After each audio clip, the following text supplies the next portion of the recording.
আসসালামু আলাইকুম। সুপ্রিয় শিক্ষার্থী বন্ধুরা, সবাই কেমন আছো? আশা করি ভালো।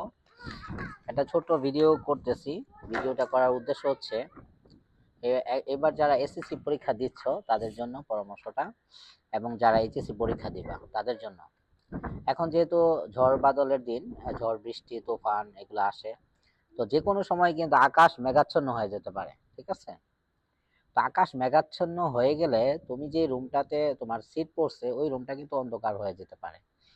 তো তার জন্যই তুমি আগে থেকেই একটা ছোট যদি চার্জার লাইট, সেটা ব্যাকআপ হিসেবে গার্ডিয়ান যারা থাকে পরীক্ষার হলের বাইরে, তারা যদি নিয়ে যায় সেক্ষেত্রে কিন্তু তোমার একটা ভালো উপকারে দিবে। অনেক সময় ছোট্ট একটা ভুলের কারণেও অনেকের পরীক্ষা অনেক খারাপ হয়ে যায়। বিশেষ করে গ্রাম অঞ্চলে যারা থাকে তাদের ক্ষেত্রে এটা খুবই কমন একটা প্রবলেম। আর অবশ্যই অবশ্যই ছাতা বা ব্যাকআপ নিয়ে বের হবা।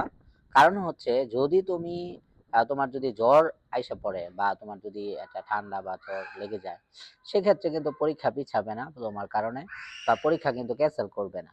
তো এই জন্য অবশ্যই অবশ্যই এই বিষয়গুলো অবশ্যই খেয়াল রাখতে হবে, যেহেতু ঝড় বাদলে যে কোনো সময় জ্বর ঠান্ডা এগুলো লেগে যেতে পারে। তো পরামর্শটা আশা করি যে তোমাদের উপকারে দিবে। ছোট ছোট বিষয়গুলো অনেক সময় সফলতার একটা বড় চাবিকাঠি হিসেবে কাজ করে। ধন্যবাদ। আসসালামু আলাইকুম।